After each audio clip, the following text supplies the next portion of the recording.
Hello everyone, welcome to my new blog video.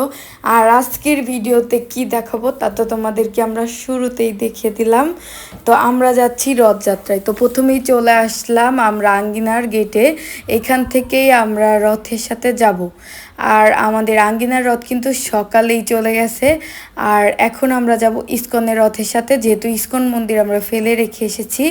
এখন আমরা আঙ্গিনার গেটে এসেছিলাম, কিন্তু রথ আমরা পাইনি, কারণ রথ আমাদেরকে ফেলে চলে গেছে।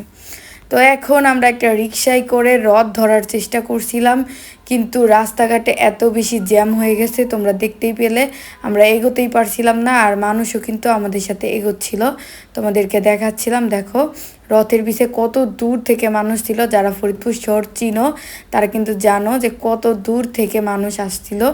আর আমরা কিন্তু রিকশায় ছিলাম। তো দেখো আমরা রথের কাছাকাছি প্রায় চলে এসেছি। আর রথের দেখা কিন্তু অলরেডি আমরা পেয়েও গেছি। তো এখন আমরা যাচ্ছি ব্যানার্জি বাড়িতে, মানে আমাদের ইস্কন থেকে রথকে ব্যানার্জি বাড়ি থেকে ঘুরিয়ে আনা হয়। আর এইখানে কিন্তু সুন্দর একটা মন্দির আছে, যেটা তোমাদেরকে দেখাবো। আর আগে কিন্তু তোমরা এই মন্দির অনেকেই দেখোনি। আর এখানে আসার মূল কারণ জগন্নাথ মামাবাড়ি মাসিবাড়ি বেড়াতে যায়। তো এখানে জগন্নাথের মামাবাড়ি মাসিবাড়ি বানানো হয়েছে, তো সেইভাবেই ঘুরতে আসা। তো দেখো কত প্রসাদ বিতরণ করা হচ্ছে।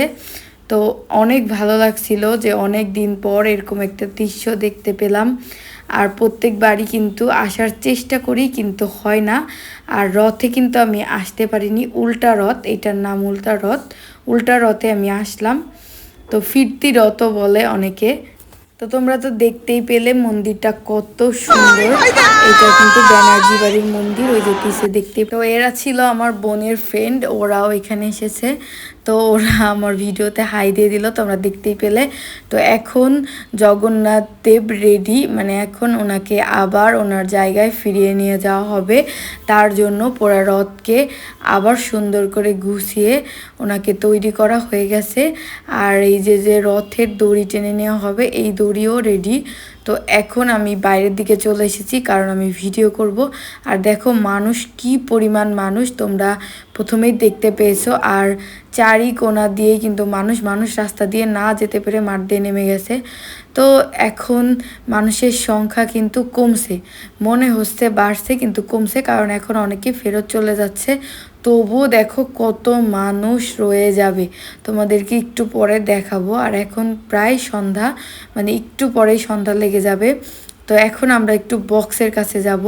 তার আগে আমরা এই জায়গাটা একটু দেখে নিচ্ছিলাম যে কি পরিমাণ মানুষ ছিল। দেখো আমি একটু সামনের দিকে এগোনোর চেষ্টা করছি, তোমরা বুঝতেই পারছো কি পরিমাণ মানুষ, একদম মানুষের চোটে এগোনো যাচ্ছে না। তো তোমরা দেখতে থাকো।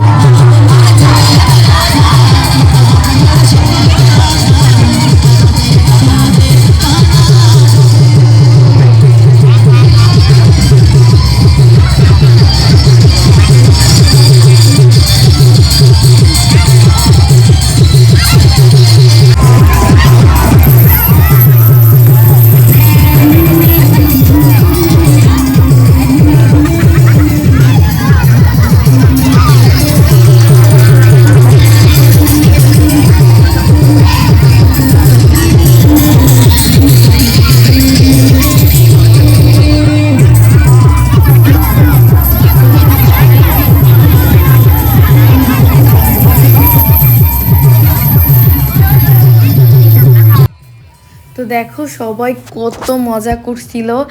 আর এই যে যারা নাচ করছিল সবাই কিন্তু ধর্মীয় গানে নাচ করছিল, মানে জগন্নাথ দেব শ্রীকৃষ্ণের যে গানগুলো আছে, এখানে ভিতরে সিঙ্গারও ছিল বক্সের সাথে। তো সবাই কিন্তু অনেক মজা করছিল, আর সবাই কিন্তু অনেক মজা করেও থাকে। তো যাই হোক, তোমাদের আশা করে অনেক ভালো লাগবে। তো দেখো কি পরিমাণ মানুষ। আর এখন প্রায় সন্ধ্যা লেগে গেছে রথ এত দূর আসতে। আর আমরা এখন রাজবাড়ি রাস্তার মোড় পার হয়ে যাচ্ছি। তো কি পরিমাণ মানুষ তোমরা দেখতেই পাচ্ছ। আমি ভিড়ে আর ভিডিওই করতে পারছিলাম না। তো এতটা রাস্তা হেঁটে আসছি, মানুষের সংখ্যা কিন্তু কমেনি, বেড়েই চলেছে।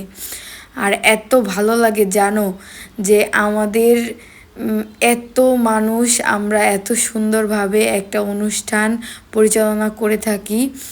আর এত মানুষ সবাই একসাথে আমরা আনন্দ করতে পারি। এই যে যৌথ আনন্দটা, এইটা কিন্তু সব জায়গায় হয় না, আর এত সুন্দরভাবে কিন্তু মজা করা সম্ভবও না। তো আমাদের ফরিদপুরকে এই জন্যই অনেক বেশি পছন্দ আমাদের সনাতন ধর্মাবলীদের। তো তোমাদের কাছে একটাই রিকোয়েস্ট, আশা করি তোমাদের ভিডিও ভালো লাগবে। তো ভিডিওটা ভালো লাগলে আমাকে ফলো এবং সাবস্ক্রাইব করে দেবে প্লিজ। আর হ্যাঁ, পরবর্তী রথযাত্রায় কিন্তু তোমাদেরকে ফরিদপুরে দেখতে চাই, কারণ আমাদের ফরিদপুরে কিন্তু 2টা রথযাত্রাই প্রচুর মজা হয়। তো আশা করি পরবর্তী রথযাত্রায় তোমাদেরকে দেখতে পাবো। তো এখানেই মোটামুটি ভিডিওটা শেষ করছি। সবাই সুস্থ থেকো, ভালো থেকো, টাটা, জয় জগন্নাথ।